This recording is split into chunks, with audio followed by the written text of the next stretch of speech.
को आशीष दे। हम लोग बैठ सकते हैं।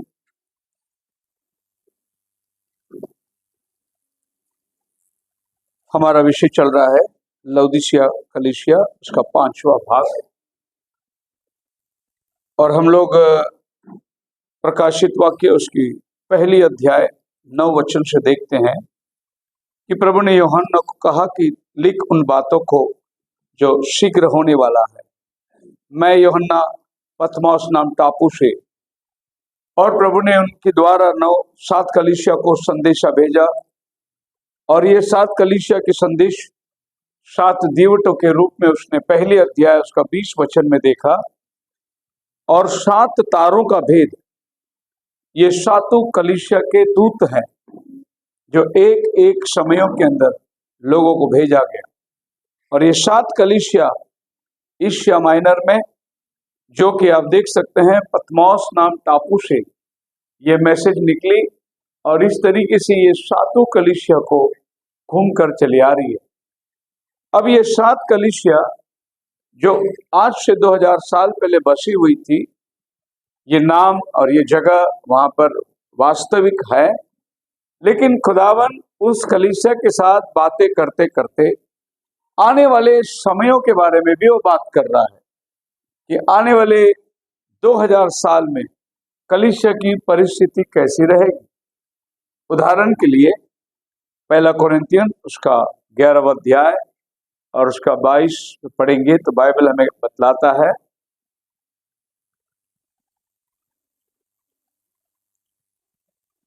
पहली कोरिन्थियों की किताब 11-22। क्या खाने पीने के लिए तुम्हारे घर में कलीसिया को कुछ लाते हो? जी। और जिसके पास नहीं है उन्हें दंडित करते हो? जी। मैं तुमसे क्या कहूँ? क्या इस बात में तुम्हारी प्रशंसा करूँ? हाँ। मैं प्रशंसा नहीं करता। जी। क्योंकि यह बात मुझे प्रभु से पहुंची। ये बात मुझे प्रभु से पहुंची और मैंने तुम्हें पहुंचा दी। तो ये एक प्रोग्रेसिव रेवलेशन है। ये बात मुझे प्रभु से मिला, मैं तुम्हें दे दिया। और फिर इस तरीके से पौलुस ने तीमुथियुस को दिया, तीमुथियुस ने अगले आदमी को दिया। इस तरीके से प्रकाशन जो है आगे बढ़ते बढ़ते आज तक आ गई। अभी पौलुस ने कोरिन्थियों को लिखा, लेकिन वो ही नियम आज अपने कलीसिया के लिए भी है। जो उन दिनों की कलीसिया को पौलुस ने शिक्षण दी, वही शिक्षण आज भी हमारे लिए है। तो हम ये बोल नहीं सकते कि प्रभु ने उस कलीसिया से बात किया, वो उस कलीसिया की बात की, वो हमारे लिए नहीं थी, ऐसा आज हम बोल नहीं सकते। वो शिक्षण ही इसलिए दिया गया। रोमियो की किताब उसका मुझे लगता है कि 9 का 15 का, जितनी बातें पहले से लिखी गई वे हमारी शिक्षा के लिए लिखी गई। हमारी शिक्षा के लिए लिखी गई। जो भी बातें लिखी गई है वो हमारी शिक्षा के लिए लिखी गई है। हम बोल नहीं सकते कि ये वो कलीसिया के लिए थी, वो ये कलीसिया के लिए थी। ये हम सब के लिए है। और ये बात प्रभु से उसको मिली। वो इसलिए ऐसा कहता है कि ये बात मुझे प्रभु से मिली, क्योंकि जब प्रभु यीशु प्रभु भोज दे रहा था, उधर पौलुस नहीं था। उसको कम्युनियन मालूम नहीं है, रोटी तोड़ना, दाखरस का ये विधि उसको मालूम नहीं है, लेकिन वो बिल्कुल सही ढंग से उस विधि को बता रहा है कलीसिया को, क्योंकि ये बात उसको प्रभु से पहुंची। और प्रभु ने उसको ये बात बताई जब उसके एक अलग सा चुनावट था, और वो करेक्शन को लेके आता है कि जो तुम प्रभु भोज कर रहे हो ये एक्चुअली प्रभु भोज नहीं है, प्रभु भोज ऐसा होना चाहिए करके वो करेक्शन को लेके आ रहा है। और वो ये कह रहा है कि मुझे किसी ने सिखाया नहीं, ये बात सीधे प्रभु ने मुझे सिखाया। और वो बात इसी तरीके से यूहन्ना को पतमोस नाम टापू में 7 कलीसिया काल का संदेश मिला, और उसने 7 कलीसिया को खत लिखा। ये उस कलीसिया के लिए भी थी और आने वाले कलीसियाओं के लिए भी वही संदेश है। अगर बाइबल आज तक लिखी जाती तो और भी बहुत सारी चीज हम इसके अंदर पाते, पर एक समय आया बाइबल का लिखना बंद हो गया। प्रभु ने फुल स्टॉप लगा दिया और फिर कहा कि अब ये जो लिखी गई है यही आगे चलेगा। सो अगला 2000 साल का इतिहास प्रभु ने पतमोस नाम टापू में यूहन्ना को दे दिया। हर कलीसिया का अपना एक चरित्र है। जैसे कि हमने देखा इफिसियंस को प्रभु कहता है तूने अपने पहला सा प्रेम छोड़ दिया है, तुझ में निकोलियों की शिक्षण आ चुकी है और तुझ में जो छूटे पाए गए हैं। अब निकोलियों की शिक्षण शुरुआत कब हुई थी? 20वीं सदी में नहीं हुई थी, ये शिक्षण पहली सदी में ही शुरू हो चुकी थी। इसलिए ये वहां से लेटर शुरू होता है और फिर जब लौदीसिया काल में आ जाते हो तो प्रभु आखिरी दिनों का जो आत्मा है, कलीसिया के हालात है, तू कहता है मैं धनी हो गया हूं लेकिन तू नंगा है, तो तुच्छ है, तो दरिद्र है। पहला कलीसिया ऐसा नहीं था। पहला कलीसिया आत्मा के फलों से भरे हुए थे, वो लोग पूरा आत्मा का वरदान उनमें था और वो लोग परमेश्वर की आत्मा को डेमोन्स्ट्रेट करते थे। अब वो कलीसिया नहीं रही। अब कलीसिया लौदीकिया के आ गई जहां सच्चाई से लोग मुखर के चले गए। तो जो आजकल की जो हकीकत है उसको प्रभु ने पहले से वचन में समा के रखा है। सभी कलीसियाओं के अंदर अगर आप इनके शिक्षणों को देखोगे तो इसकी तारीख आपको मिलेगी, तब आपको पता चलेगा कि ये कलीसिया यहां से शुरुआत हुई। तो ये इतिहास के अंदर ये शिक्षण को आपने जानना बहुत जरूरी है। प्रभु स्मिरना कलीसिया से कहता है 10 दिन तक तुझे क्लेश होगा, पर धाड़स बांध, प्राण देने तक विश्वासी रह, तो जीवन का मुकुट पाएगा। अब कौन सा समय था जब कलीसिया के ऊपर 10 साल की उपद्रव आई? अगर आप वो चेक करोगे तो 300 AD में आपको आना पड़ेगा, तब आपकी समझ में आएगी कि ये कलीसिया का नाम है स्मिरना। स्मिरना का मतलब है, ये मिर से निकलता शब्द है। मिर का मतलब एक गोंद है जो मरे हुए शरीर पर लगाते हैं। यानी स्मिरना को प्रभु कहता है तुझे मरने की हालात परिस्थिति पर मरने तक, जान देने तक विश्वासी रहना, तू अपने विश्वास को खोना मत। तो ये कलीसिया के नाम के अनुसार प्रभु वहां का संदेश भी देता है। परगमस कलीसिया में जब प्रभु आता है तो बाइबल कहता है तुझ में बालाम की शिक्षण है, और ये वो समय है कि बालाम की शिक्षण कलीसिया के अंदर कब चली आई। थुआतीरा कलीसिया में जब प्रभु आता है कहता है वो स्त्री जेजेबेल तुझ में रहती है। अब देखिए कि कलीसिया कब जेजेबेल बन गई, कलीसिया के अंदर कब व्यभिचार मूर्ति पूजा चली आ गई। आप इतिहास को देखोगे तो आपको समझ में आएगा कि एक समय इतिहास में ऐसा हुआ था कि कलीसिया मूर्ति पूजा में गिर गई, और 300 सदी के बाद में कलीसिया जब रोमन कैथोलिकिज्म फॉर्म में आ गई तो सारी देवी देवताएं चर्च में आ गया। तो इस तरीके से आप इस युग को तारीख दे सकते हैं। फिर प्रभु फिलाडेल्फिया से कहता है मैं तेरे सामने एक द्वार खुला रखा हूं, जिसे मैं खोलता हूं उसे कोई बंद नहीं कर सकता। मैं तुझे दाऊद की कुंजी दे रहा हूं। कौन सा समय था जब कलीसिया सुसमाचार में बाहर निकली? और ये हम देखते हैं 1800 सदी के बाद में जब रिवाइवल आई तो बहुत महान महान रिफॉर्मिस्ट लोग आए, जैसे D.L. मूडी है, मार्टिन लूथर है, जॉन वेस्ली है। ये महान वक्ता लोग आकर सुसमाचार को बाहर ले गए। इंग्लैंड में पेंटिकॉस्टल की अग्नि उतर कर आई, जिसको हम लोग पेंटिकॉस्टल रिवाइवल कहते हैं 1900 सदी में। और ये वो समय था जब कलीसिया आग की तरह फैलने लगी। अब समझ में आता है कि प्रभु कहता मैंने दरवाजा खोल दिया है, इसको अभी कोई बंद नहीं कर सकता। तो ये वो 1900 सदी के दरमियान और आखिरी कलीसिया 1900 दरमियान से शुरुआत होती है, और ये कलीसिया प्रभु के आने तक चलेगी, रैप्चर तक चलेगी। और तब चलकर हम देखते हैं कि ये कलीसिया को प्रभु कहता है मॉडर्न एज चर्च, जिसको हम लोग कह सकते हैं लास्ट डे चर्च। ये न्याय के दिन तक चली जाएगी। इसमें रैप्चर है, जो प्रभु के लोग उठा लिए जाएंगे, और न्याय के दिन तक की आखिरी कलीसिया मानी गई। इस कलीसिया को कहते हैं द लूक वार्म चर्च, एक ठंडापन चर्च। ये ना तो गर्म है ना ठंडा है, ये गुनगुना हालात के अंदर पड़ा हुआ है।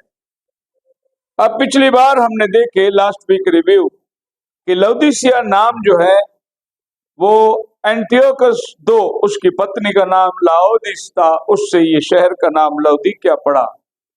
और जब प्रभु इस कलीसिया को कहता है तो कहता है मैं धनी हूं, तो वास्तव में ये कलीसिया बहुत धनी थी। तो इस कलीसिया की जो रुइंस अभी पड़ी हुई है, जो खंडर पड़ी हुई है, ये खंडर को जब ये लोगों ने, आर्कियोलॉजिस्ट लोगों ने देखा कि ये क्या खंडर है, तो सब संगमरमर के पत्थर से खंबे गड़े हुए थे, बने हुए थे। तो ये कलीसिया वास्तव में एक अमीर कलीसिया मानी जाती थी। ऐसा समय भी आया था कि ये कलीसिया भूकंप में चली गई और चाहा था कि रोम साम्राज्य ने उन्हें मदद देने का, पैसा देंगे, हम शहर बनाएंगे। तो ये कलीसिया के अंदर आपस में इतनी पैसे थे, उन्होंने कहा रोम को कि हम अपने शहर खुद ही बना लेंगे, हमें पैसे की जरूरत नहीं है, क्योंकि ये कलीसिया अपने आप में बहुत धनवान था। हालेलुया। अब प्रभु इस कलीसिया को कहता है कि तू ना गर्म है ना ठंडा है, भला होता तो गर्म या तो ठंडा, पर अब तू दोनों भी नहीं है, गुनगुना हालात में है, तो मैं तुझे उल्टी करने पर हूं। यानी इस कलीसिया की जो कृत्य है ये प्रभु का अंदर रहने के लायक नहीं। प्रभु कहता है मैं तेरे को वॉमिट करने पर हूं। ये थियरी जो निकला, ये दो नदी आती थी लौदीकिया के अंदर, कोलोसी और लीकस हिएरापोलिस से, और एक में गर्म पानी आता था, एक में ठंडा पानी आता था। और आज भी लौदीकिया इस बात के लिए बहुत फेमस है कि लोग जाकर इस गुनगुना पानी में नहाते हैं, बैठते हैं, जिससे उनको चंगाई मिलती है। इस बात से लौदीकिया बहुत फेमस था। और लौदीकिया जो है मेडिकल इसमें बहुत आगे थी। हमारे देश में जैसे अगर आप पहाड़ों की तरफ जाओगे, देहरादून, तो ये सब एजुकेशन के लिए बहुत फेमस शहर है, बड़ी सी बड़ी यूनिवर्सिटी उधर है। आप पुणे जाओगे तो पुणे एजुकेशन हब माना जाता है। बॉम्बे यूनिवर्सिटी, पुणे यूनिवर्सिटी जो है, सब यूनिवर्सिटी पढ़ाई का एक अड्डा माना जाता है। उसी तरीके से हर एक चीज की अपनी एक पहचान थी। लौदीकिया की अपनी एक पहचान थी कि वो हीलिंग के लिए, चंगाई के लिए, दवाई के लिए बहुत फेमस थी। प्रभु इस कलीसिया से कहता है कि आंख में लगाने के लिए सुरमा मुझसे ले ले। जब बात सुरमा की आई तो लौदीकिया सुरमा के लिए बहुत फेमस था। लौदीकिया में आई हॉस्पिटल थी और वे सुरमा बनाते थे जो सारी दुनिया को सप्लाई होता था। जो शहर जिस घमंड से बात करती है, खुदावन उसको उसी से बात करता है। आप जान सकते हैं कि परमेश्वर ने वार्ताहत कहां से शुरू करता है। सामने वाला आदमी जिस तलाश में है, उसी तलाश को प्रभु उसके जीवन के अंदर पूरा करता है। जैसे कि एक औरत आई कुएं के पास पानी भरने, और प्रभु ने उससे बात शुरुआत करी इस शब्द से कि मुझे पीने को दे, क्योंकि वो पानी भरने आई थी। तो प्रभु ने बोला मुझे पीने को दे। आप अगर इसको इंग्लिश में पढ़ोगे, पढ़िए यूहन्ना दूसरा अध्याय, मेरा बाइबल।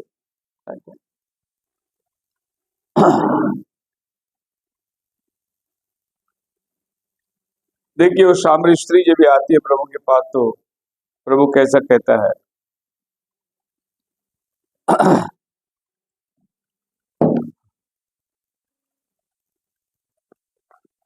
जॉन चैप्टर 4 में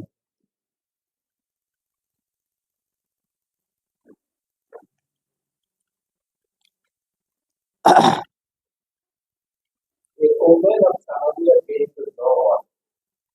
Jesus said to her, give me a drink. क्या? Give me Give me a drink. Shri. आप हिंदी में पढ़िए 7 वचन।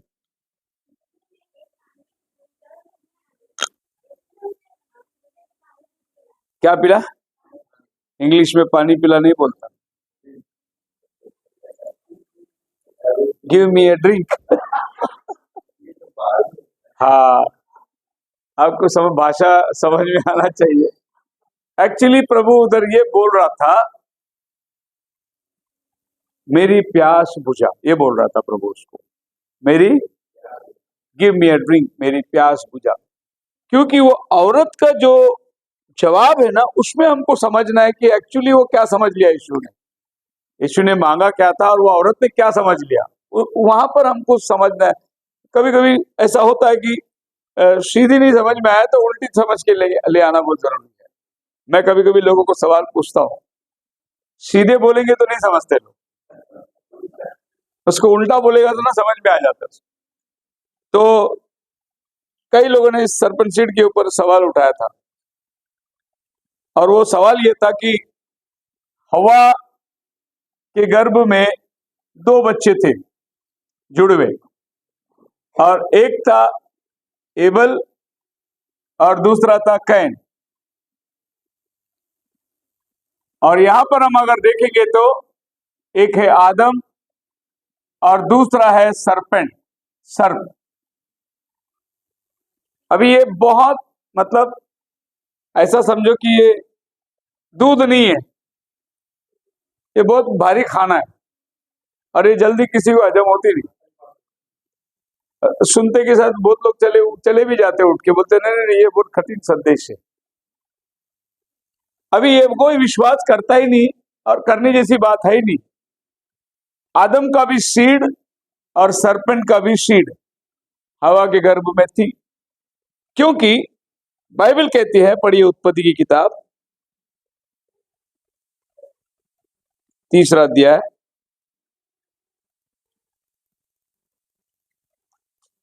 15 वचन। और मैं तेरे और इस स्त्री के बीच में और तेरे वंश और इसके वंश के बीच में। अभी यहाँ पर बाइबल हिंदी में वंश बोल देता है, लेकिन अगर आप इंग्लिश पढ़ोगे तो क्या बोलता है इंग्लिश?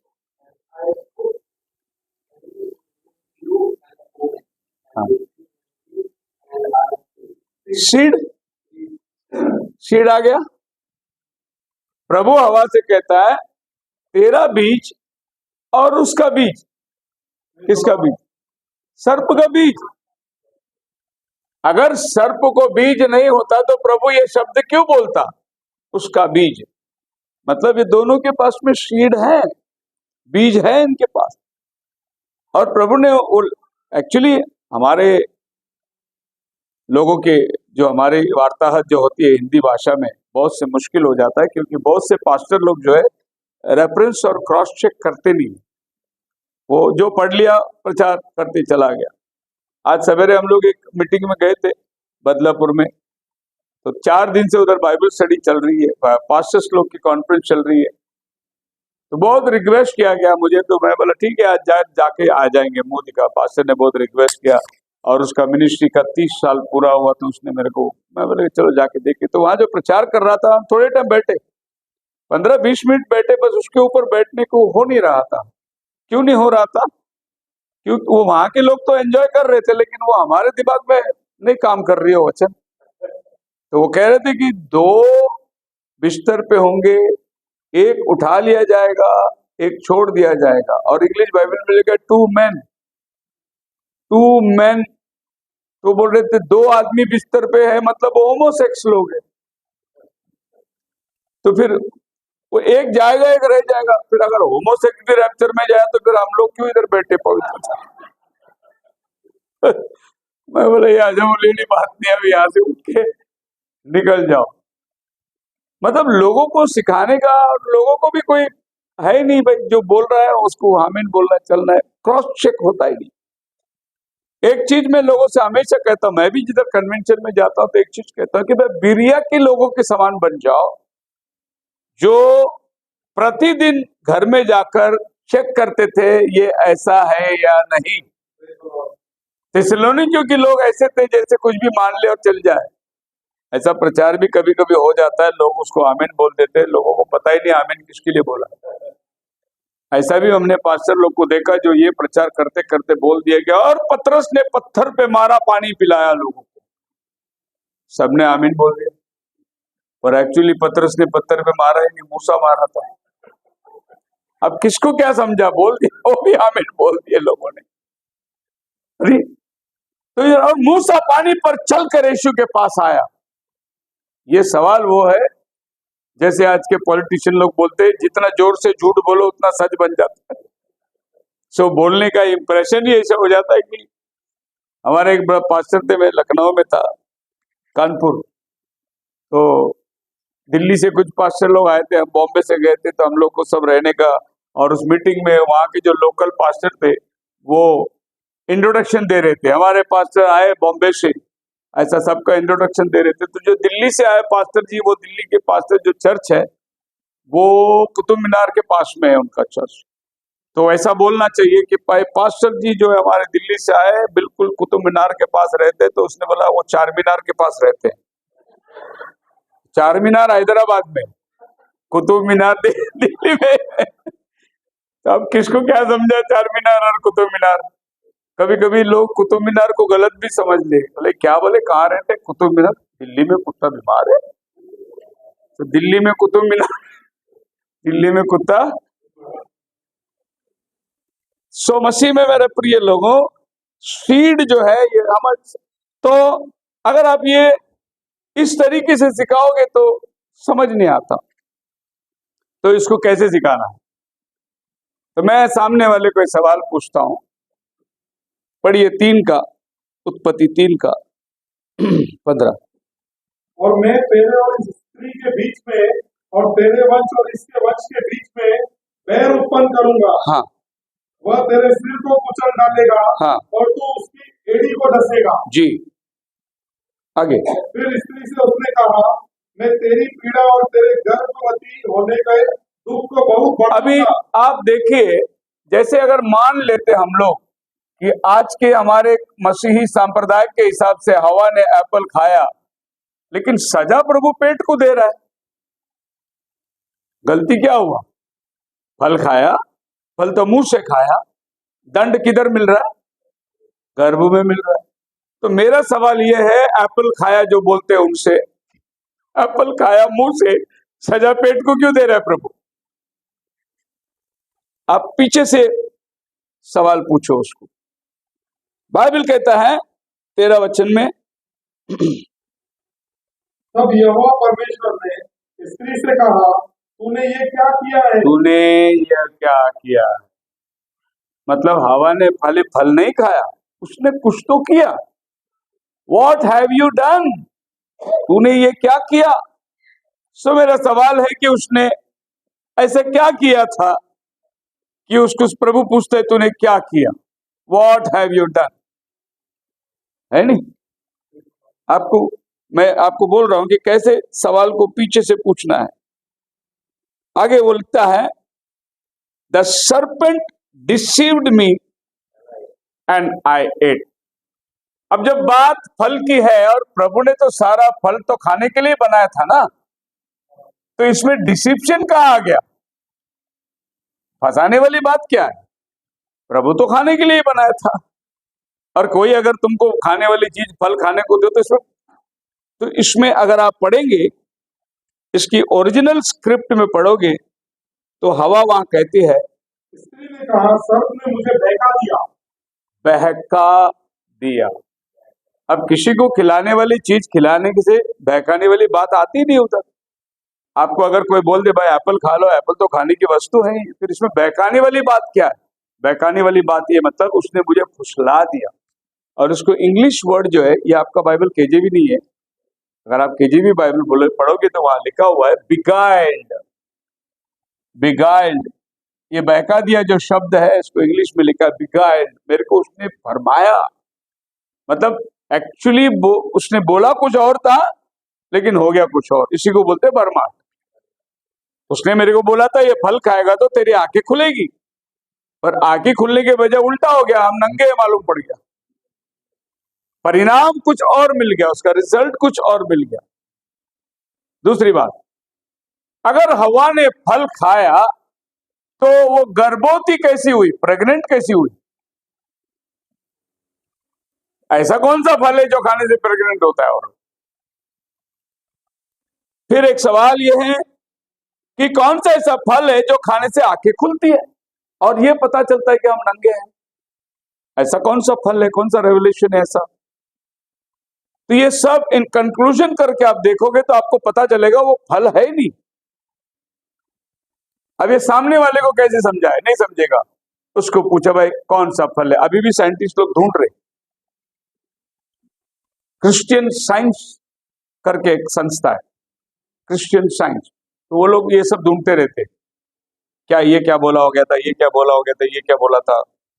फिर जो वो विटनेस वाले एक लोग हैं, जब वो आपके घर आते हैं और आपने उनको कुछ सवाल पूछा तो वो आपको ये बोल के जाएंगे हम लोग रिसर्च करके अगले मंगलवार को आएंगे, ऐसा बोल के जाएंगे। हम लोग जाके रिसर्च करके फिर हम लोग अगला हफ्ता आएंगे। तो ये लोग जाते हैं उधर रिसर्च करने के लिए, उधर उनका किंगडम हॉल में उनका जो बड़ा आदमी बैठा रहता है, पास्टर तो है नहीं उनमें, तो वो बैठा रहता है, उसको जाके पूछते ये हफ्ते में हमको ये सवाल मिला तो हम लोग कैसे जवाब, तो वो उनको कुछ घुमा के दे देता है। अगर नहीं जवाब आया तो बोलता है घर में जाओ मत, दूसरे जगह जाओ, बोलता है, उधर मत जाओ क्योंकि जवाब है ही नहीं। हाँ, तो उधर मत जाओ, लोग फिर बर्मा है। तो अभी ऐसा हो गया था, एक समय था अंबरनाथ के अंदर जब हम लोग छोटे थे, नए नए सेवा में उतरे थे, तो हम लोग ऐसे लोग से बहुत भिड़ते थे। तो अंबरनाथ के अंदर ऐसी स्थिति हो गई कि यहोवा विटनेस वाला आए और वो क्रिश्चियन दिखा तो पहला पूछते थे तुम कौन से चर्च में जाते, और अगर सामने वाले ने बोला पास्टर शेखर के यहाँ जाते हैं, अच्छा ठीक है हम लोग जाते हैं, अंदर नहीं जाते थे हम लोग। पूरी दहशत हो गई थी क्योंकि मैं घर घर जाकर टकराता था इनसे, कहाँ है बताओ। ये लोग रैप्चर को नहीं मानते, ये लोग बपतिस्मा को नहीं मानते, प्रभु आने वाला है करके बोलते नहीं। ये लोग कहते 1914 में मिलीनियम स्टार्ट हो गया, जब फर्स्ट वर्ल्ड वॉर रुका था मिलीनियम स्टार्ट हो गया। इनकी पूरी शिक्षण ही बिल्कुल अजीब है। तो फिर ये शिक्षण को मानने वाले लोग भी हैं, और ये लोग लोगों को किस तरीके से भरमा देते। अभी लेटेस्ट जो आया है यरूशलेम माता वाला, अभी लेटेस्ट, ये भी घर घर घुसते। मैं पुणे में घर में गया था, आपके इधर भी आया था। अच्छा, हाँ, तो वो लोग ने बोले कि हमारा बपतिस्मा भी हो गया हो। तो हम बोले बपतिस्मा कैसे हुआ आपका? बोला बाथरूम में लेके गए, एक बाल्टी पानी डाल दिया, हो गया बपतिस्मा। ये यरूशलेम माता वाले, और नदी तक जाते नहीं, पानी तक जाते नहीं, बाथरूम, आपका बाथरूम में एक बाल्टी पानी डाल के दे देते बपतिस्मा। अब कहाँ बाइबल और कहाँ इनकी शिक्षण? ऊपर का माता यरूशलेम, और बाइबल में कभी भी परमेश्वर को शी करके बोला ही नहीं है, हमेशा परमेश्वर बाइबल में ही करके आया है।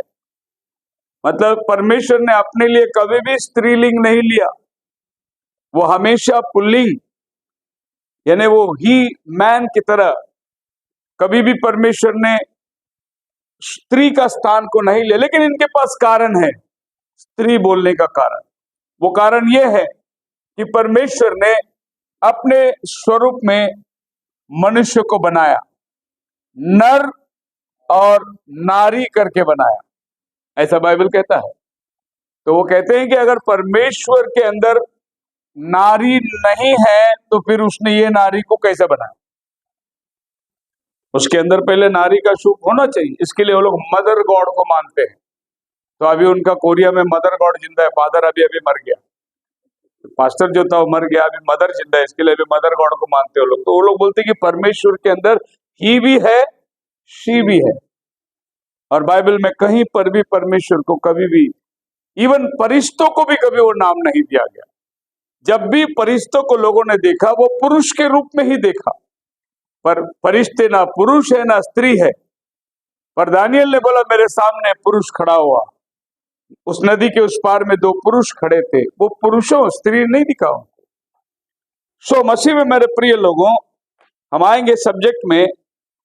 लौदीसिया इस काल के लिए बहुत फेमस थी, और वो है आंखों की सुरमा। और दूसरा, लौदीकिया को प्रभु बोलता है तू मुझसे श्वेत वस्त्र ले ले ताकि तेरा नंगापन को तो ढांप सके। क्योंकि लौदीसिया के अंदर ब्लैक उल बहुत फेमस बन रही थी। ब्लैक उल समझते, ऊन जो है वो काला रंग का ऊन, और काला जैकेट वगैरह जो है इसके लिए बहुत फेमस था। और प्रभु बोलता है कि वो पहन के भी, तू बोलता है कि हमारे यहाँ जो कपड़ा बनता है बहुत भारी कपड़ा बनता है, लेकिन वो कपड़ा तेरा नंगापन को नहीं ढांप सकता। जैसे कि आदन और बाटिका के अंदर बाइबल कहता है इन्होंने अंजीर के पत्ते को जोड़ लिए और अपने लिए लंगोट बना लिए। लेकिन जब परमेश्वर ने बोला आदम कहाँ है, तो प्रभु ने आदम को क्या जवाब दिया? मैं नंगा हूं। आदम ने प्रभु को बोला मैं नंगा हूं। अभी तो कपड़ा बना के सिलाया था, अब नंगा कैसे बन गया? तो हम जो कपड़े बनाते हैं ये कपड़ा हमारा नंगापन को नहीं ढांप सकता। इसीलिए परमेश्वर ने एक मेमने का बलिदान किया, उसका चमड़े का वस्त्र उनको पहनने को दिया, जिससे हमारा नंगापन ढक सकता है। तो आज जिसको हम लोग रिलीजन बोलते हैं, यही है कवरिंग। रिलीजन का मतलब है अपना कवरिंग, संरक्षण हमारे चारों तरफ। परमेश्वर के सामने अगर हमको जाना है तो हमको अपना नंगापन ढांपना होगा। तो हम क्या करते हैं, अपने लिए रिलीजन बनाते हैं, ये कोशिश करते हैं कि परमेश्वर के पास कैसा जाए। पर हमने जो रिलीजन आज तक बनाया, ये हमारा नंगापन को नहीं ढाका। परमेश्वर ने हमारे लिए एक रिलीजन बना के दिया, मैं मार्ग, सत्य और जीवन हूं। वो वाला रिलीजन जो हम पहनेंगे तो हमारा पाप, हमारा सब नंगापन जो है वो ठप जाता है। तो यहां पर परमेश्वर ने कहा, मेरे पास से तो कपड़ा पहनने को ले ले। सो आज हम लोग जिस वचन पर मनन करने वाले हैं वो है 3:20। पढ़िए। देख, मैं द्वार पर खड़ा हुआ खटखटाता हूँ। यदि कोई मेरा शब्द सुनकर द्वार खोलेगा तो मैं उसके पास भीतर आकर उसके साथ भोजन करूंगा और वह मेरे साथ। अभी प्रभु कहता है कि मैं द्वार पर खड़ा खटखटा रहा हूं। मतलब एक दरवाजा है जो हमने बंद करके रखा है। प्रभु कहता है मैं खटखटा रहा हूं, जो खोलेगा मैं भीतर आकर उसके साथ भोजन करूंगा। अब सवाल यह है कि प्रभु क्यों खटखटा रहा है? वो इसलिए खटखटा रहा है क्योंकि हमने दरवाजा अंदर से बंद करके रखे, इसीलिए खटखटा रहा है। अगर बाहर से दरवाजा बंद होता तो वो खोल के आ सकता, लेकिन जब घर अंदर से बंद है तो बाहर वाले को खटखटाना पड़ता है। इसका मतलब यह हुआ कि लौदीसिया चर्च ने यीशु को दरवाजे के बाहर डालकर अंदर से कड़ी लगा के बैठे हुए हैं। इसीलिए प्रभु बोलते जो खोलेगा मैं आऊंगा अंदर। अब एक सवाल यह है कि प्रभु दरवाजा तोड़ के नहीं आएगा, ढकेल के नहीं आएगा, खोलेगा तो आएगा। ये परमेश्वर का अपना एक कंडीशन है। कंडीशन क्या है? मैं तेरे सामने मौत और जीवन दोनों रखा हूं, चुनना तेरे हाथ में। अगर तुम मेरे को जीवन को चुनना है तो चुन ले, मौत को चुनना है चुन ले। प्रभु चुनावट हमेशा आपके तरफ में देता है। वैसे वो आपको मार मार के मुसलमान बना सकता है, लेकिन वो नहीं बनाता। तेरी मर्जी है तो तू आ मेरे पास। अगर तू खोलेगा तो मैं भीतर आऊंगा। ये जबरदस्ती का सौदा नहीं है, इसको बोलते हैं प्री मॉरल एजेंट। सो परमेश्वर ने क्या किया, आदम का वाटिका के अंदर एक पेड़ थी जिसका फल तुम खा सकते, और एक पेड़ थी भला और बुरा का ज्ञान का। प्रभु ने बोला नो, इसको मत खाना। बाकी सब पेड़ जो जीवन के उसको प्रभु ने यस बोल दिया, लेकिन इसको प्रभु ने नो बोला। अभी जब प्रभु ने बोला कि ये जिस दिन तू खाएगा उस दिन तो मर जाएगा, तो प्रभु ने रखा है कि उधर कि प्रभु की ये इच्छा थी कि आदम खाए और मरे। अभी सवाल, अभी जिसको बाइबल पर विश्वास करना ही नहीं है तो यही पूछेगा, अगर जब प्रभु को मालूम था ये खाएगा तो मरता है, तो फिर रखने का क्यों उधर? अब रखने का ये आपके ऊपर है, क्योंकि परमेश्वर ने मनुष्य को अपनी स्वतंत्रता के अंदर ही विचार करने की क्षमता दी है कि तू चॉइस कर। प्रभु तुझे जोर नहीं देगा, तू चॉइस कर कि तेरे को क्या चाहिए।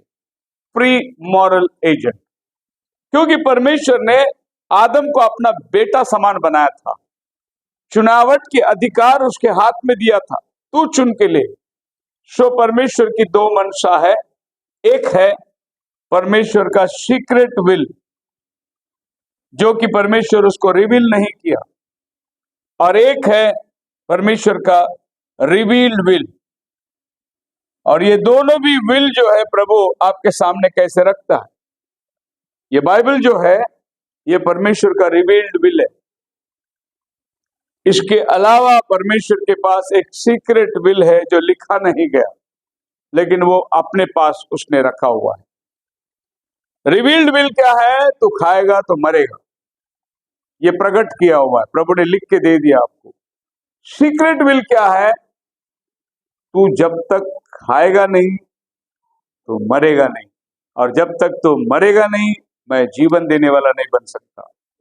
ये उसका सीक्रेट विल है, इसीलिए प्रभु ने उसको वहां रखा। ये उसकी परमिशन विल है।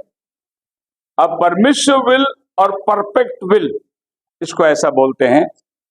मान लो मेरा 5 साल का लड़का है, बहुत जिद कर रहा है, डैडी मेरे को साइकिल चाहिए। मैंने बोला बेटा तू बड़ा हो जा, 10-12 साल का हो जा, मैं तेरे को साइकिल लेके दूंगा। अभी तू नहीं चला पाएगा तो गिर जाएगा, तेरे हाथ पैर टूटेंगे। बेटा बोलता है मैं खाना नहीं खाऊंगा, मैं स्कूल नहीं जाऊंगा, मेरे को साइकिल चाहिए। तो जबरदस्ती गया, पापा उसको साइकिल लेके दे दिया। इसको बोलते हैं परमिशिव विल।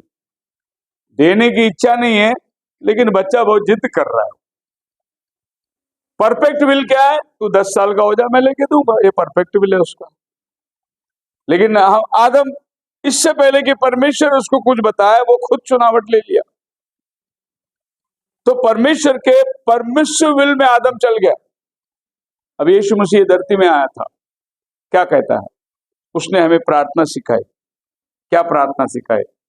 हे हमारे आसमानी बाप, तुझ आसमान, तेरा नाम पाक माना जाए, तेरी राज्य आए, जैसी तेरी इच्छा स्वर्ग में होती वैसी, इसको इंग्लिश में दाई विल, जैसी तेरी मर्जी होती है वैसे यहाँ पर तेरी मर्जी पूरी हो। पर हमारा प्रार्थना उल्टा है, तेरी मर्जी उधर होता रहे, इधर हमारी मर्जी होता रहे। पर हमारी प्रार्थना यहाँ भी होना चाहिए कि तेरी मर्जी मुझ में पूरी हो, जो तेरी इच्छा हो पूरी हो। फिर यीशु मसीह हमेशा कहता है कि मैं मेरे पिता की इच्छा को पूरा करने आया हूं। फिर वो कहता है जब प्रभु ये कटोरा टल जाए पर मेरी नहीं तेरी इच्छा पूरी हो, तो वो हमेशा परमेश्वर की इच्छा पर चलता था। और आदम भी अगर इधर प्रभु की इच्छा पर चलता तो फल कभी नहीं खाता।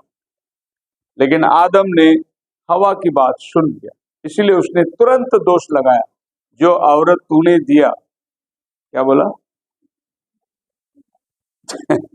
देखो प्रभु ऐसा बोलता है कि नहीं उसको। आदम सेड, बिकॉज 3 अध्याय उत्पत्ति का, आदम ने कहा जिस स्त्री को तूने मेरे संग रहने को दिया है, तूने दिया ना, उसी ने उस वृक्ष का फल मुझे दिया। हाँ, तू नहीं देता तो मैं नहीं करता था, तूने दिया। देखो कितना होशियार है वो। प्रभु कोई दोष लगा रहा है। तूने दिया ना, उसने मेरे को फुसलाया, उसने मेरे को मजबूर कर दिया, इसीलिए मैं खाया, इसी नहीं तो मैं नहीं खाता था प्रभु। ये तो आज भी है ना, उसने बोला करके मैं बोला, नहीं तो मैं नहीं बोलता था। उसने किया करके मैंने बोला, नहीं तो मैं नहीं बोलता था। ये हम लोग आपस में एक में के ऊपर दोष। हवा से पूछा तूने क्या किया, हवा ने तुरंत सर्प के ऊपर डाल दिया, उसने मेरे को फुसलाया। अब यहाँ पर आदम ने हवा को फुसलाया करके नहीं बोलता, सर्प ने मुझे बहका दिया, वो उसके ऊपर दोष डाल दिया। अभी सर्प किसके ऊपर दोष डालेगा? सर्प को दोष डालने की आदत नहीं है, क्योंकि खुद ही दोषी, वो किसके ऊपर दोष डालेगा? इसके लिए प्रभु ने सर्प को नहीं पूछा तू कैसे ये काम किया। प्रभु को मालूम है, पहला वचन में लिखा है सर्प के बारे में, 3:1, यहोवा परमेश्वर ने जितने बने हुए पशु बनाए थे उन सब में सर्प धूर्त था। हाँ, काय को उसको पूछेगा तू क्यों ऐसा किया? वो बनाया गया धूर्त, उसी काम के लिए वो बनाया गया। देखो पौल कहता है घर में बहुत बर्तन होते हैं, कुछ आदर के लिए होते हैं, कुछ निरादर के लिए होते हैं। अब कुछ बर्तन ऐसे होते हैं जैसे हमने कांच के अलमारी में सजा के रखे, वो बहुत बहुत बड़ा चीफ गेस्ट कभी घर में आएगा तो उसमें खाना खिलाएंगे उसको हम लोग। बाकी कोई आ गया घर पे तो अपना वो प्लास्टिक का प्लेट चल जाएगा, उससे भी गया गुजरा है तो स्टील का प्लेट चला लेंगे, उससे भी गया गुजरा है पेपर प्लेट चला लेंगे। ये तो सवाल है कि हमारे घर में आने वाला मेहमान की अहमियत क्या है, उसके ऊपर सब डिपेंड रहता है। और खास करके वाइफ के घर से कोई आया तो वाइफ बोलते वो वाला निकालो ना बर्तन कांच का, क्योंकि उनके गेस्ट को उतना रेस्पेक्ट देना बहुत जरूरी है। तो ये आदर का बर्तन, निरादर का बर्तन। अब कुछ बर्तन ऐसे हैं जो हमारे बाथरूम में यूज होता है, और कोई गेस्ट आ गया तो हम बाथरूम का बर्तन में थोड़ी पानी पीने को देंगे, क्योंकि वो बर्तन निरादर का बर्तन है। कुछ बर्तन आदर का बर्तन है। सो परमेश्वर ने इसको ऐसा बना के रखा है, तो शैतान को भी परमेश्वर एक पर्पस के लिए बनाया, वो धूर्त बनाया उसको, ताकि वो आदम को फुसलाए, भरमाए, दूसरे शब्दों में हमारे 20वीं सदी का भविष्य तख्ता बहुत अच्छी बात बोलता है, शैतान is just an hammer in the hand of God. शैतान केवल एक हथौड़ा है खुदावन के हाथ में कि वो कील मारने के लिए हथौड़े को इस्तेमाल करता है, बस इतना ही शैतान है। उसके लिए आप और हम, शैतान ने ऐसा कर दिया, शैतान बहुत परीक्षा में डाल दिया, शैतान रात भर मेरे को सताया, शैतान मेरा पूरा परिवार को भड़काया, शैतान शैतान शैतान शैतान खाली एक हथौड़ा है जिसको प्रभु अनुमति देता है तुम्हारे पास जाए, मेरे बेटे को थोड़ा सा उछल पुछल कर दे ताकि वो मुझे याद करे। वो सिर्फ एक हथौड़ा है। आयुब की किताब में पहले अध्याय में आप पढ़ सकते हैं कि शैतान ने क्या बोला, तूने उसके चारों तरफ बाड़ा बांध के रखा, मैं कैसे जाऊंगा। प्रभु बोला जा, मैं अनुमति देता हूं। तो एक हथियार है वो। चल हम आगे आ जाएंगे। प्रभु कहता है जो खोलेगा मैं भीतर आकर उसके साथ भोजन करूंगा। अभी क्यों इन्होंने प्रभु को बाहर डाल के रखा है, आप उसका ऊपर वाला वचन पढ़ोगे 17 वचन, तो आपको पता चलेगा कि चर्च की कंडीशन क्या है। तू कहता है कि मैं धनी हूँ और धनवान हो गया हूँ और मुझे किसी वस्तु की घटी नहीं, और ये नहीं जानता कि तू अभागा, तुच्छ, कंगाल और अंधा और नंगा है। एक आदमी की तस्वीर में आपको दिखाता हूं, जो अभागा है, जो तुच्छ है, जो नंगा है, जो दरिद्र है। आप बताइए कि ऐसे आदमी के साथ कौन जाके दोस्ती करेगा, कौन संगति करेगा उसके साथ? क्या ये आदमी को जाके कोई गले लगाएगा? तो प्रभु कलीसिया के बाहर क्यों है? कलीसिया की हालत ऐसी है, तो तुच्छ है, तो दरिद्र है, तो नंगा है। मतलब प्रभु उसको बोलते हैं तू दरिद्र मतलब तो भिखारी है, यू आर मिजरेबल। तुम्हारी कंडीशन जो है स्पिरिचुअली क्या हो गया कलीसिया को, प्रभु बोलता है मैं कैसे तेरे साथ संगति कर सकता हूं। इसीलिए प्रभु कहता है कि तू आ और आग में ताया हुआ सोना तो मुझसे ले ले। 18 वचन में आई काउंसिल दी। हाँ, मैं तुझे सम्मति देता हूँ हाँ, कि आग में ताया हुआ सोना मुझसे बोल ले कि तू धनी हो जाए, और श्वेत वस्त्र ले ले कि पहनकर तुझे अपने नंगेपन की लज्जा न हो। अभी प्रभु बोलता है कलीसिया को कि तू मुझसे मोल ले, मतलब खरीद ले मुझसे तू। अब कैसे खरीदेगा? ये भिखारी है। ये पहले वचन में प्रभु बोला तो भिखारी है, अब दूसरा वचन में बोलता है तू सोना मुझसे मोल ले। कैसे मोल लेगा कलीसिया? कलीसिया के हालात तो दरिद्रता, वो खुद पहनने को कपड़ा नहीं है, वो सोना कहां से खरीदेगा? अब प्रभु कलीसिया के सामने एक ऐसे प्रश्न को रख रहा है कि तुझे ये खरीद के लेना पड़ेगा, मुफ्त में नहीं। क्योंकि बाइबल हमें कहता है प्रभु ने अपना बहुमूल्य लहू देकर हमें खरीदा है। He has purchased us। तो ये खरीदने वाली बात वहां आती है कि तू मुझसे ले ले, तेरे पास पैसा नहीं है, तेरा पैसा मैं चुकाऊंगा। इसीलिए प्रभु बोलता है खरीद के ले। ऐसे लोग कहते हैं, अभी एक पास्टर ने एक मीटिंग रखा था, बोला 1200 रुपया 4 दिन का फीस रखा था। तो मैंने बोला पास्टर जी 1200 रुपया लोगों से लेना और लोग उधर आना मेरे को ठीक नहीं लग रहा है। आप अपने कलीसिया से रखो, कलीसिया को लोगों को बोलो। तो ये जो फीस वाली चक्कर जो है ना, ये अपने को नहीं समझ में आता। तो पास्टर जी ने क्या बोला पता है, अगर फीस नहीं लेंगे ना तो लोगों को उसकी कीमत नहीं मालूम पड़ेगी, इसके लिए फीस लेना पड़ता है। अब जिसको कीमत ही नहीं समझना है तो वो फीस को भी नहीं समझेगा।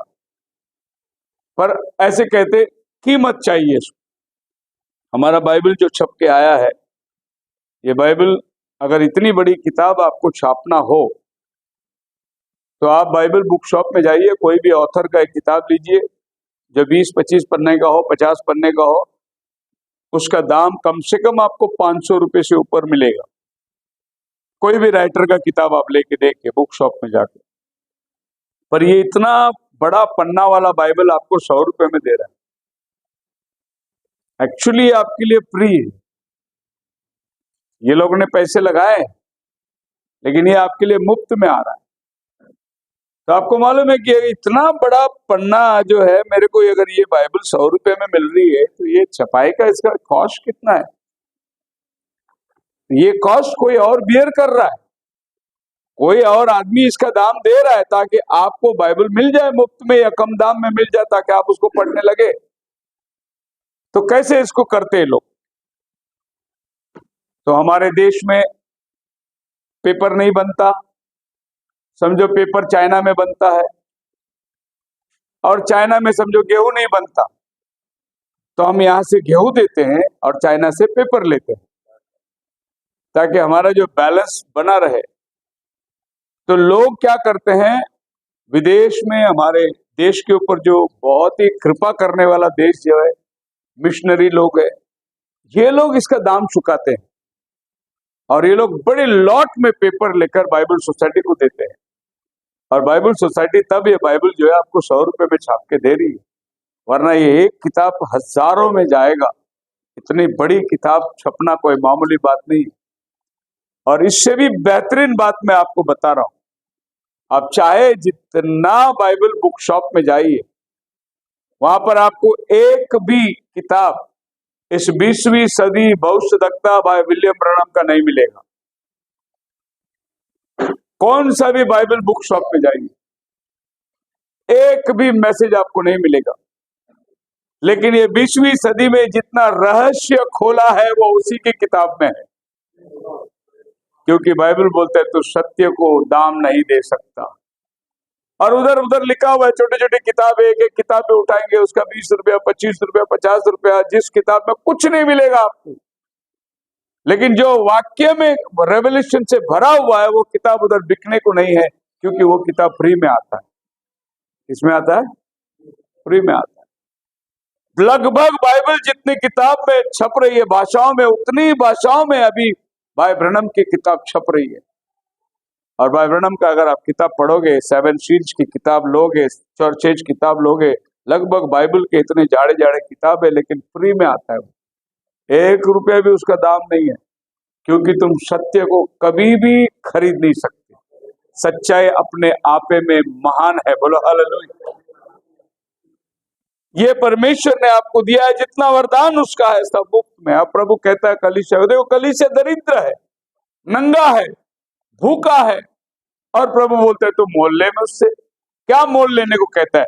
आग में ताया हुआ सोना, और अपनी आंखों में लगाने के लिए सुरमा ले, हाँ इसको देखने लगे। हाँ। तो किसी स्कॉलर ने इस बात को बताया है, the gold that Jesus would have to buy us him a gold tried in the fire, it is the gold of faith and love that has no dwelling substance mingled with it. जो सोना प्रभु आपको और हमको खरीदने के लिए कह रहा है, उसमें कोई मिलावट नहीं है, सिर्फ प्योर गोल्ड है। और वो प्योर होता क्या है? एक हमारा विश्वास, दूसरा जो प्रेम हमारे पास है, ये प्योर होता है, इसमें मिलावट नहीं। हमारे परमेश्वर ने जो प्रेम हमसे किया उसमें मिलावट नहीं। जो विश्वास हमारा परमेश्वर के ऊपर है उसमें मिलावट नहीं। जो प्रभु जब कहता है आग में ताया हुआ सोना मुझसे ले ले, जब तेरे पास दाम देने के लिए कुछ है नहीं तो मोल कैसे तू लेगा? तो प्रभु ने तेरे लिए खुद जाकर दाम चुकाया। इसीलिए बाइबल कहता है दाम देकर खरीदे गए हो। जब यीशु मसीह 40 दिन के उपवास को पूरा किया, शैतान आया और क्या कहा? ये जो कुछ दिखता है सब मैं तुझे दे दूंगा, तू मुझे प्रणाम कर। मतलब ये सब मैं तेरे कदमों में रखूंगा। मतलब शैतान ये बता रहा है ये अभी मेरे पास है, अगर उसके पास नहीं होता तो कैसे बता सकता? बोले ये सब राजशाही सत्ता तू जो आया है, परमेश्वर का बेटा अगर है तो तू ये सब लेने के लिए आया है, ये सब मैं वैसे ही आपको देने को तैयार हूं। प्रभु ने बोला नहीं, मुफ्त में नहीं लेगा। अगर मुफ्त में लेने से होता क्या? मान लो ये ब्रदर ने मेरे को लैपटॉप दिया और मैं वापर रहा हूं, ब्रदर का हमारा रिलेशन बहुत अच्छा है, एक दिन खटक गई, वो आएगा मेरे घर पे, बोलेगा मेरा दे लैपटॉप। लेकिन अभी ये लैपटॉप कोई मांग नहीं सकता, क्योंकि मैंने पूरा पैसा भर के लेके आया है। हालेलुया। सो प्रभु भी आपको मुफ्त में लेना नहीं चाहता था, बोला मैं पैसा दे के लूंगा, ताकि कल शैतान का कोई अधिकार तुम पर ना रहे। हालेलुया। अब परमेश्वर को जब इतना करने आया कि मोसेस को, फारो की बेटी के मन में प्रेम आ गया और उसने मोसेस को लेके पालने लगा और उसका बाप का मन को कठिन कर दिया। क्या उसका बाप का मन को नम्र करके मोसेस को यूं भेज देता हो, हाल फूल माला पहना के? लेकिन प्रभु ने उसको कठिन इसलिए किया कि वो 10 प्रकार की विपत्तियों को देखे। फारो नहीं, जिनको खुदा लेके जा रहा है वो देखे कि खुदावन उनका कितना सामर्थ्यवान है और उनको कैसे संभाल के ले जाएगा। ये विश्वास इनके अंदर निर्माण करने के लिए प्रभु ने फारो का मन को कठिन किया। नहीं तो फिर उसका बेटी का मन को उसने इतना प्यार से भर दिया कि मोसेस को लेके पाली हो 3 महीने से। क्या प्रभु फारो का मन को नहीं बदल सकता था? और बाइबल खुद कहता है, जा फारो का मन को मैं और कठिन कर दिया। पहला वो बोला जाओ, बाद में बोला मैं नहीं जाने दूंगा, फिर बोला जाओ, फिर बोला मैं नहीं जाने दूंगा। ये बार बार उसका मन को कठिन कौन कर रहा था? खुदावन खुद कर रहा था, ताकि लोग जाने हमारा परमेश्वर कितना महान है, जो हमें जंगल के रास्ते ले जाने वाला है। 20 लाख लोगों को जंगल में वो खाना खिलाने वाला है, पानी पिलाने वाला है। मोसेस तो कहाँ लेके जा रहा है इनको? जो रास्ते में कभी इंसान चला नहीं, ऐसे रास्ते में लेके जा रहा है। सांप और बिच्छुओं से भरा हुआ जंगल के रास्ता, रेगिस्तान, लेकिन एक बिच्छू भी नहीं धसेगा, और बाइबल में लिखा है कुत्ता भी नहीं भौंकेगा। हालेलुया। मेरी प्रजा जब चलेगी तो कोई कुत्ता भी नहीं भौंकेगा उनको। प्रभु का आश्वासन था उनके प्रजा के साथ। सो परमेश्वर कहता है, मैंने तेरे लिए दाम दे दिया है, मैंने तुझे खरीद लिया है। तो शैतान जब भी उसको यूं दे रहा था, उसने बोला नहीं, मैं दाम देकर लूंगा। और उसने कहा दाम दिया? जब वो क्रूस पर चढ़ा तब उसने कहा ते ते ला स्टाई। इसका मतलब है every penny has been paid. जब उसने क्रूस पर बोला अपना प्राण देने के लिए, ते ते ला स्टाई, एक एक दमड़ी पाप का चुका दिया गया। हालेलुया। तब आपको उद्धार जो है मुफ्त में मिल चुका है नहीं? क्या चीज मुफ्त में आज ये मिलता है? उद्धार परमेश्वर ने मुफ्त में दिया। अगर ये खरीदे जाते, यानी दाम देकर खरीदे, बहुत महंगा हो जाता, और अंबानी और अडानी पहले ले लेते। मतलब महंगाई इतना हो जाएगा तो हम लोग गरीब लोग खरीद नहीं सकेंगे ना उसको, ये लोग पहले ले लेते। अभी टाटा ने ऐसी वो गाड़ी बनाई थी, नानो गाड़ी बनाई थी 1 लाख रुपया में, लेकिन अभी अमीर लोग भी खरीदने लगे तो वो गाड़ी का भाव बढ़ गया ना, तो वो गाड़ी अभी 3 लाख 5 लाख में होने लगा। पर उसने बनाया था गरीबों को।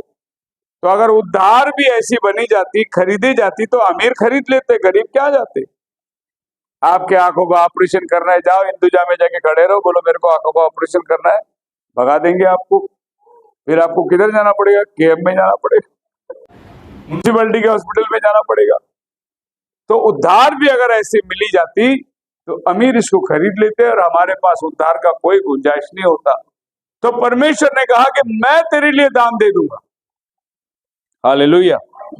साधारण रीति से अगर आप एक नो एंट्री रोड पे घुस जाए, या आपका गाड़ी नो पार्किंग में खड़े रहे, तो पुलिस उधर लॉक करके चला जाता है। उसके बाद आपको जाना है पुलिस स्टेशन में, पैसे भरना है, तब आपकी गाड़ी छुड़ाएगी, वो भी पेपर सब दिखाना पड़ेगा, आपकी पीयूसी राइट है, आपकी इंश्योरेंस राइट है, पूरा भरा हुआ है, उसके बाद आपने दंड भरना है। तो हम सब लोग नो एंट्री में खड़े थे। शैतान ने हमको यू टर्न मार के नो एंट्री में खड़ा कर दिया था। अब कोई तो भी बिल देगा तो ही गाड़ी छूटेगी। तो बिल देने वाला कौन था? शैतान ने तो हमारे ऊपर दाम लगा के रख दिया था, ये पापी है, ये व्यभिचारी है, इसका जन्म पाप में हुआ है, इस पर मेरा अधिकार है। प्रभु यीशु मसीह ने आकर उस पाप का कर्जा चुकाया और आपको पाप के बंधन से छुड़ाया। कर्जा उसने भेड़ दिया। क्या है? मेरा लहू मैं दूंगा उसके लिए। और उसने बहुमूल्य लहू देकर हमें खरीद लिया, दाम देकर मोल लिए गए हो। सो आप जान सकते हैं, जब खुदावन कहता है आग में ताया हुआ सोना मुझसे ले, मोल लेने के लिए कहता है, तो दाम वही दिया हमारे लिए। बोलो हालेलुया। उसके बाद वो कहता है कि श्वेत वस्त्र मुझसे ले, क्योंकि लौदीसिया काला रंग का कपड़े में बहुत घमंड कर रही थी। प्रभु ने बोला श्वेत वस्त्र मुझसे ले ले ना। श्वेत वस्त्र जो है हमेशा प्यूरिटी के लिए खड़ा होता है। व्हाइट हमेशा प्यूरिटी, शुद्धता को दर्शाता है। और बाइबल हमें कहता है, इस वर्ड को अगर डिक्शनरी में E.G. वाइल्डनेस को रिव्यू किया है, the white raiment is the righteousness of Christ, the wedding garment which Christ alone can give. इसको बोलते हैं वेडिंग गारमेंट, श्वेत कपड़ा। आप पढ़िए प्रकाशित वाक्य 19वां अध्याय, वहां दुल्हन तैयार हो रही है, देखिए कैसे कपड़े उसे पहनाया गया। उसको शुद्ध हाँ। और चमकदार मलमल पहनने का अधिकार दिया गया, हाँ, क्योंकि उस मलमल का अर्थ पवित्र लोगों के धर्म के काम है। Praise the Lord. कपड़ा पहनाने का मतलब ये हुआ, कोई ये ऊन का और उलन का और कॉटन कपड़े की बात बाइबल नहीं करती। बाइबल करती है धार्मिकता का कपड़ा, द गारमेंट ऑफ राइचियसनेस।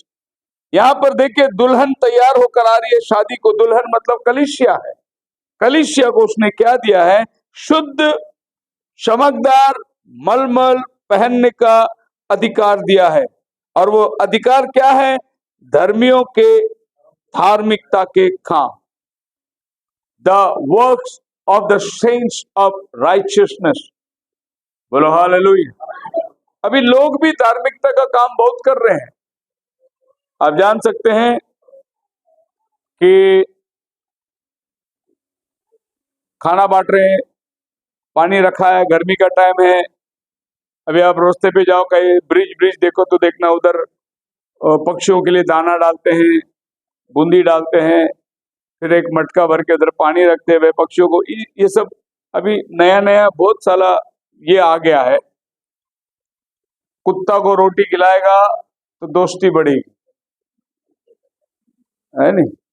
मछली को रोटी खिलाएगा, हाँ, और फिर गाय को रोटी खिलाएगा तो ममता का प्रेम बढ़ जाएगा।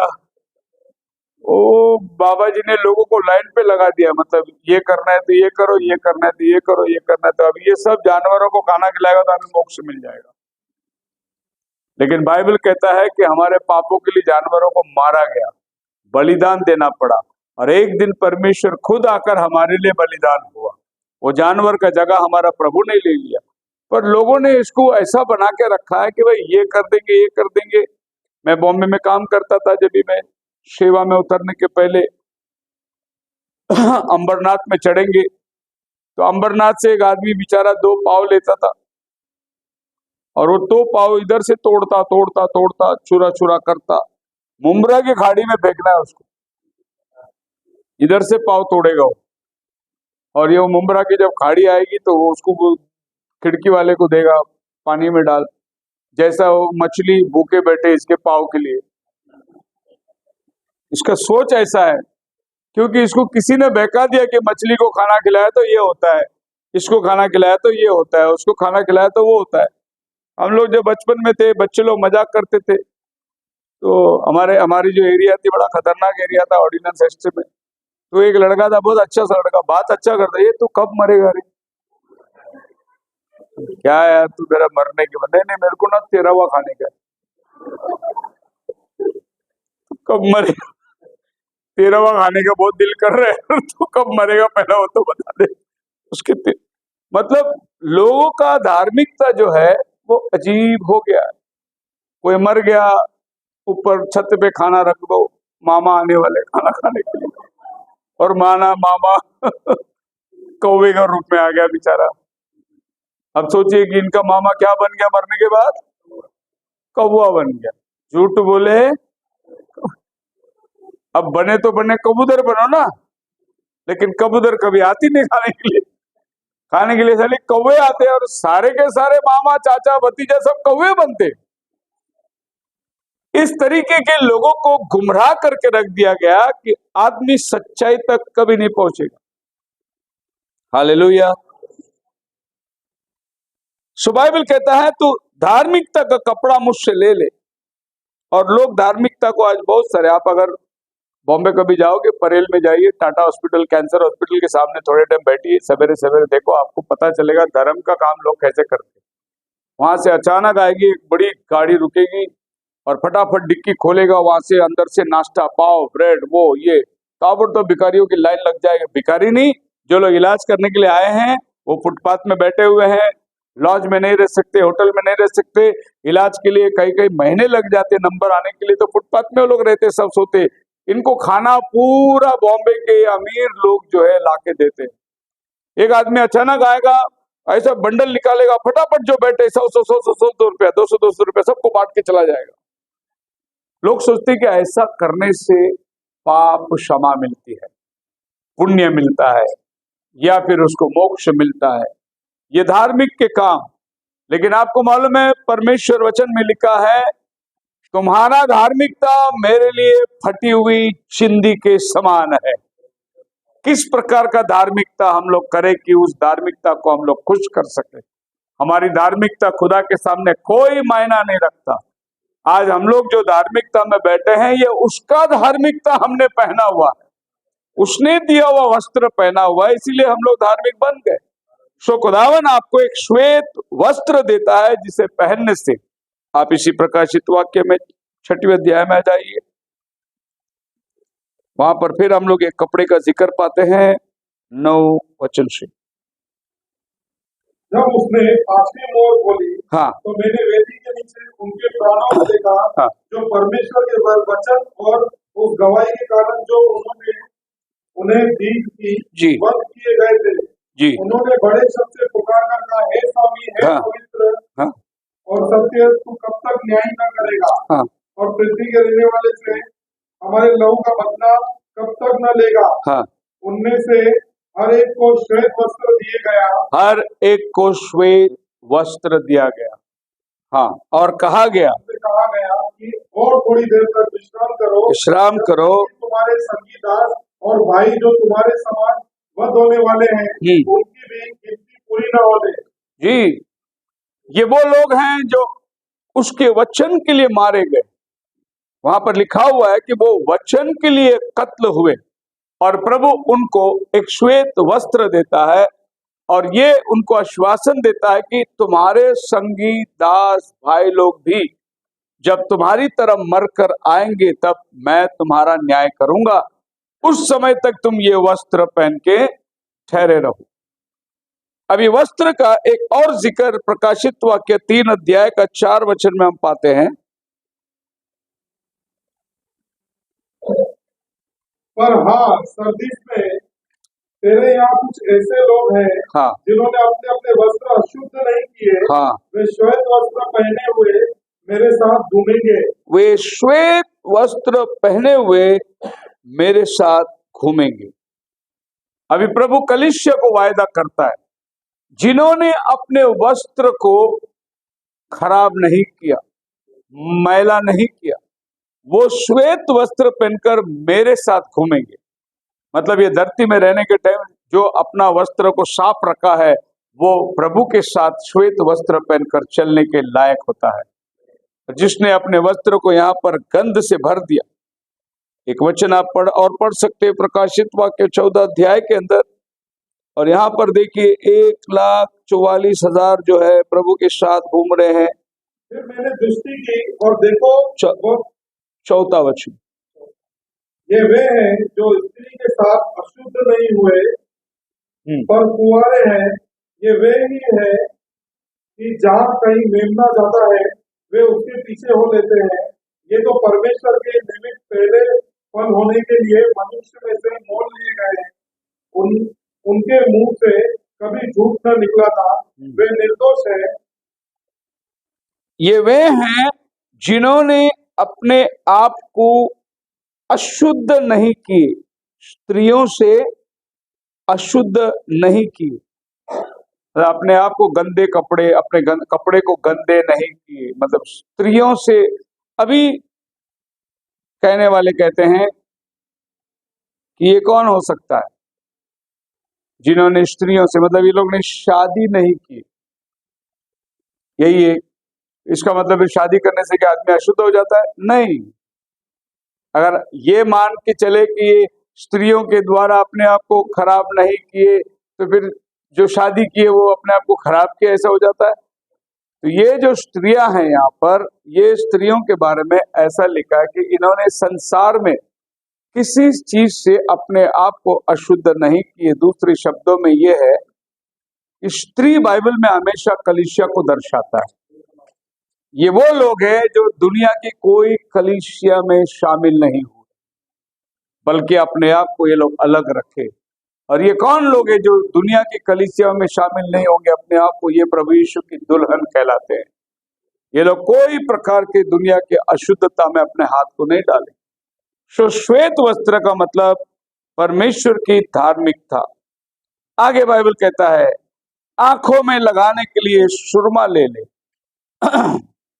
सुरमा जो है परमेश्वर का वचन, that makes the conscience smart under its application और for it convict the scene. सुरमा आंखों में लगाना, तेज दिखाई देने का मतलब है कि परमेश्वर के वचन को तो तेजी से जान ले, या इस प्रकार से जान ले कि अपने आप को तो किसी चीज से अशुद्ध नहीं करेगा, ताकि तेरे को साफ दिखाई दे सके। The I self is the true spiritual discernment that is so wanting among us, for spiritual things must be spiritually discerned। आत्मिक बातें आत्मा के द्वारा परखी जानी चाहिए। शारीरिक बातें अलग है, और आत्मिक बातें जो है उसको आत्मा से ही आपको जानना जरूरी है। अगर आप शरीर की बातों को आत्मा से जानना कोशिश करोगे तो नहीं समझ में आएगी। शरीर की बात शरीर से समझा करो, लेकिन आत्मिक बात समझने के लिए आपको आत्मा चाहिए, जो आपको आत्मिक उन्माद में बढ़ेगा। यही प्रभु बोलते हैं आंखों में लगाने के लिए सुरमा मुझसे ले ले। सुरमा एक ऐसी चीज है जिसको आंखों में लगाएंगे तो आपको आंखें तेज दिखाई देगा। आप कभी जाइए डॉक्टर के पास आंख टेस्ट करने के लिए, आपके आंखों में 2 ड्रॉप डाल के आपको आंखें बंद करके बैठने बोलता है डॉक्टर।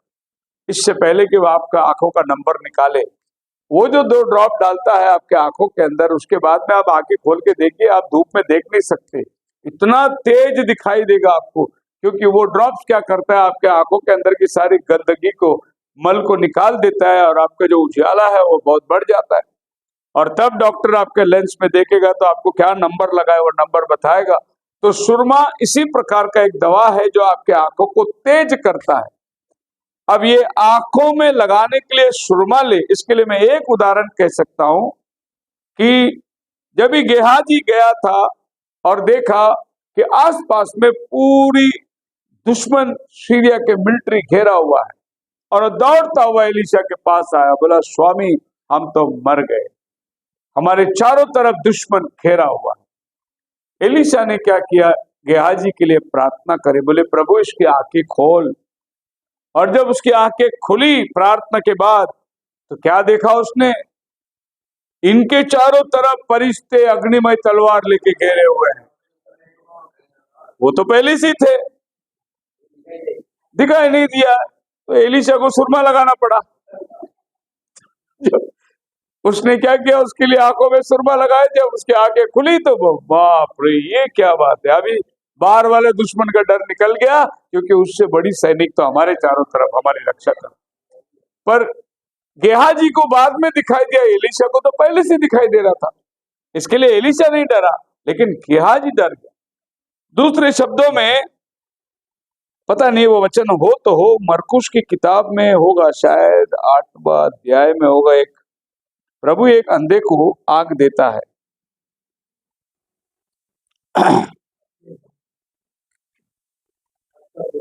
पढ़िए। वे बेथसेदा में आए, हाँ और लोग एक अंधे को उसके पास ले आए जी, और उससे विनती की हाँ कि उसको छुए। वो उस अंधे का हाथ पकड़कर हाँ उसे गांव के बाहर ले गया, हाँ और उसकी आंखों में थूककर उस पर हाथ रखे, हाँ और उससे पूछा क्या तू कुछ देखता है? हाँ उसने आग उठाकर कहा, मैं मनुष्य को देखता हूँ, वे मुझे चलते हुए पेड़ों जैसे दिखाई देते हैं। वो क्या दिखाई दे रही? चलते हुए पेड़ों जैसे। आग तो खुली उसकी, लेकिन इंसान नहीं दिखाई दे रहा उसको। क्या दिखाई दे रहा है? पेड़ दिखाई दे रहा है, जैसे आदमी चलता है ऐसा पेड़ दिखाई दे रहा है उसको। मतलब ये अंधे आदमी की आंखें प्रभु ने खोली। अब पहला कुछ भी नहीं दिखाई दे रहा था, लेकिन प्रार्थना के बाद में कुछ दिखाई दिया। लेकिन उसको क्या दिखाई दिया? पेड़ के माफी दिखाई दिया। अगर मैं अपनी समझ आपको समझाने के लिए कहूं, तो मैं आपको ये कहूंगा कि पहली बार जो इसकी आंखें खुली थी, तो वो आदन के बगीचे को देख रहा था। वो डायमेंशन की आंख खुल गई उसकी।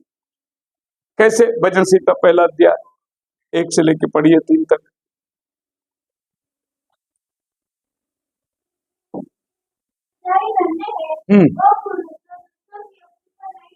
हाँ हाँ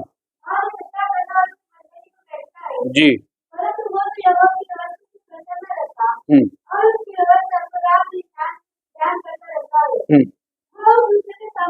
वो उस वृक्ष के समान है जो नालियों के किनारे लगाया गया और अपने समय में वो फल देता है।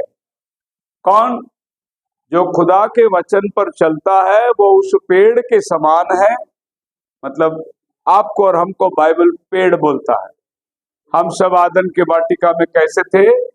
पेड़ के समान थे। जीवन का पेड़ कौन था? प्रभु यीशु मसीह था। भला और बुरा का ज्ञान देने का पेड़ कौन था? स्वयं शैतान था। हम पेड़ के समान थे। ये वाली आंखें खुल गई। तो प्रभु ने बोला इससे काम नहीं चलेगा भाई। तो प्रभु ने दोबारा प्रार्थना किया उसको। तब उसने दोबारा उसकी आंखों पर हाथ रखे और अंधे ने ध्यान से देखा, वह चंगा हो गया। दूसरा बार प्रभु ने हाथ रखा। पहला बार प्रभु ने क्या किया? मिट्टी लेके हाँ, उसके आंखों में रखा।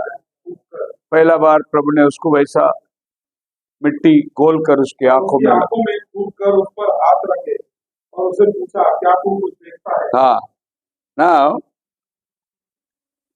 मैं अभी आपको एक बात और बताता हूं जो मैं अपने विचारों में इसको कैसे समझ सकता हूं। आप इसको जैसे आपको समझ में आए समझ सकते, लेकिन मैं आपको बता रहा हूं। देखिए, प्रभु ने आदम को मिट्टी से बनाया, ठीक। अब प्रभु ने कैसे आदम को मिट्टी से बनाया? मिट्टी गोला बॉल बनाया, यहाँ रख दिया। फिर एक मिट्टी गोल कर बॉल बना के यहाँ रखा। फिर थोड़ी मिट्टी ली, नाक बनाया अपना आदम ने। फिर थोड़ी मिट्टी लेकर अपने शरीर में होठ बनाया। बात सही है? तो ये आदमी को प्रभु ने मिट्टी लेकर आंख में रखा। मतलब यह है कि सृष्टि में इसकी आंखों में जो मिट्टी लगाना था, प्रभु ने उधर उस टाइम पे नहीं लगाया। उस जमीन में आने के बाद प्रभु वही काम कर रहा है जो काम आदम के बगीचे में किया था उसने। जिससे ये साबित करना है कि आदम के बगीचे में जो मिट्टी से आदम को बनाया, वो वही यीशु धरती पे उतर कर मिट्टी गोल कर आंखों बना के लगा रहा है। अब इसमें समझ में आ जाएगा, पिता और यीशु अलग नहीं है, वही पिता शरीर में आए। अजीब सी बात है। यीशु मसीह जमीन पर कुछ लिखने लगा, है नहीं? और लोगों को बोला जिसने पाप नहीं किया वो पहला पत्थर मारे। और प्रभु जमीन पे लिखने लगा। जमीन पर प्रभु उंगलियों से लिख रहा था। बराबर है? यही तो उंगली मूसा को तख्ती लिख कर दिया 10 आज्ञा।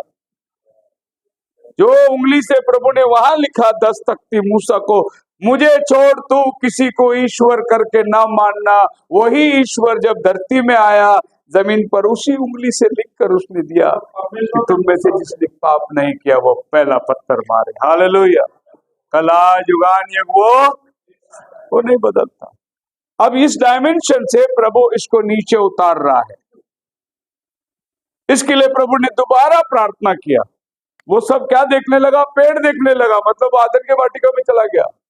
प्रभु बोला भैया आदन के वाटिका में नहीं, संसार में आ जा तू। और उसको वापस प्रभु ने प्रार्थना करके नीचे वाली दुनिया, अभी अपने नीचे भी दुनिया है, अभी नहीं दिखाई दे रहा हमको, लेकिन जो आदमी अमीर आदमी मर गया था उसको नीचे की दुनिया दिखाई दी, और जो गरीब लाजर मर गया उसको ऊपर की दुनिया दिखाई दे रही थी। तो ये शरीर जो है ये हमारा पर्दा है। जब तक हम ये शरीर में हैं हम उस अलौकिक बातों को नहीं देख सकते, लेकिन कभी कभार परमेश्वर कुछ ऊंचाई पे एक आदमी को ले आकर उस अय्याम को दिखाता है, लेकिन सबको नहीं दिखाता। लोग बैठे बैठे दर्शन देख लेते, तो मैं कहता हूं कि स्वप्न देखा उसको दर्शन में मत बदलो, क्योंकि दर्शन आंखें खुला रह के देखते हैं, स्वप्न आंखें बंद होके देखते हैं। तो लोग आंखें बंद करके सपना देख के बोलते मैंने दर्शन देखा, गलत बात है। दर्शन का मतलब तुम्हारी आंखें खुली रहेगी, उसको बोलते हैं विजन्स। एंड ड्रीम्स जो है, जब तुम गहरे नींद में सब कॉन्शियस हालात में चले जाओगे तब आपको ड्रीम्स आता है। सो खुदावन ने आपके अय्याम को नीचे कर दिया। अभी इसको समझने के लिए इब्रानी की किताब में आइए, पहला अध्याय में यीशु मसीह की सृष्टि के बारे में बाइबल बात करती है। लिखा है वहां पर, कुछ ही कम उसने देवदूतों से किया।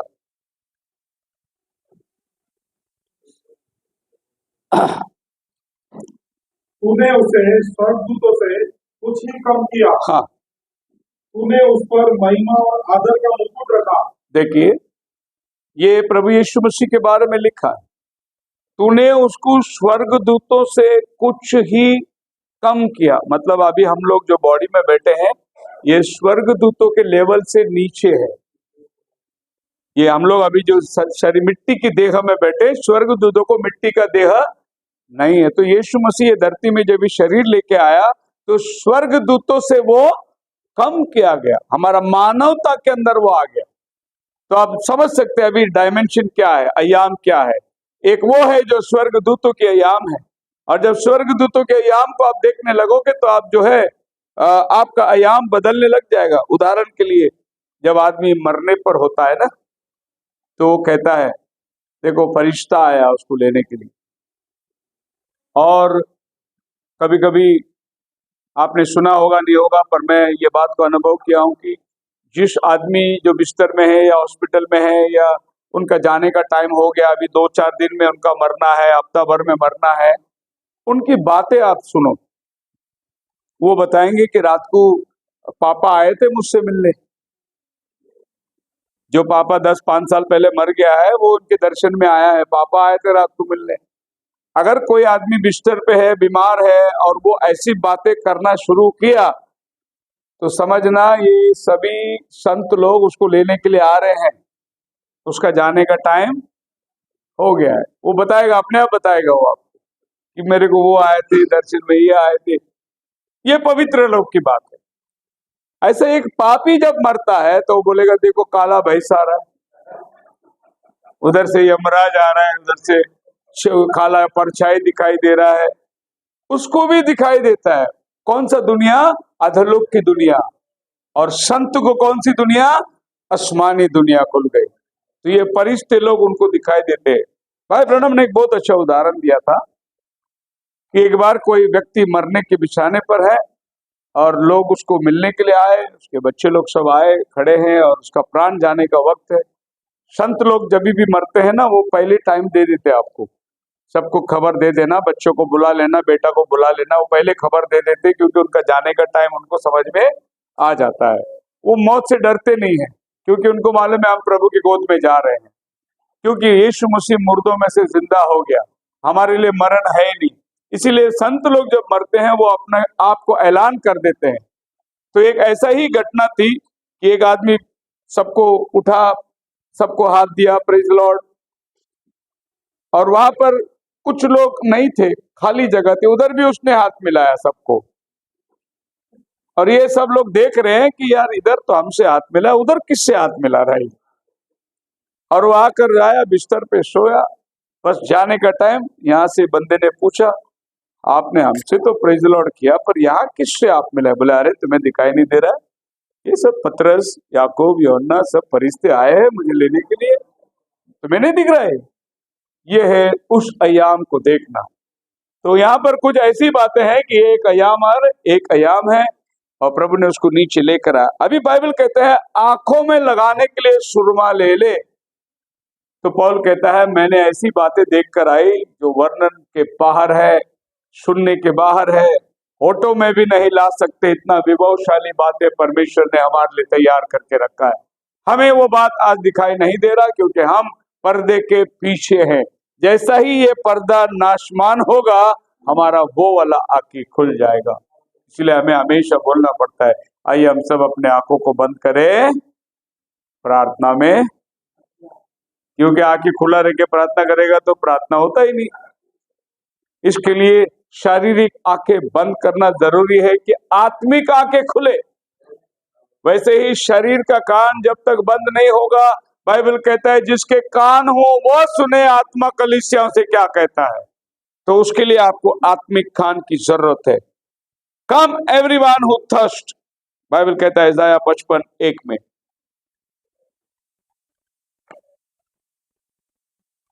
Isaiah 55 chapter verse 1। और सब प्यासे लोगों जी, पानी के पास आओ, पानी के पास आओ। जिनके पास रुपया न हो, हाँ तुम भी आकर मोल ले हो जी, और खाओ। दाख मधु और देखो जो खाने की वस्तु नहीं उसको क्यों पैसे दे रहे हो तुम? क्या है खाने की वस्तु नहीं?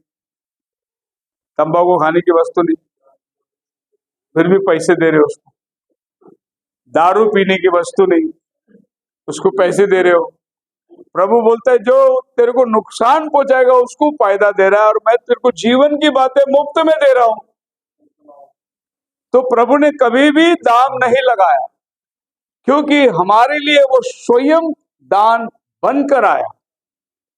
बोलो जय, मिलकर जय, बोलो जय, सुखी जय, बोलो जय, मिलकर जय, बोलो जय, सुखी जय, बोलो जय जय जय। उसमें एक अंतरा है, खुद ही दाता, खुद ही दान। वो खुद ही दाता है और वो खुद ही दान है, तो वो आपसे क्या दान मांगेगा? हम लोग बोलते आइए अभी गाना गाएंगे, प्रभु को दान देंगे। एक पहले तो भिखारी हम लोग, उसके बाद में हम प्रभु को दान देंगे। तुम क्या दोगे प्रभु को? हम प्रभु को क्या, जो कुछ दिया सब उसने हमें दिया। तो ये एक्चुअली बोलना ही गलत है। आइए हम लोग दान हम प्रभु को कुछ नहीं दे सकते, जो भी दिया है सब उसने दिया है।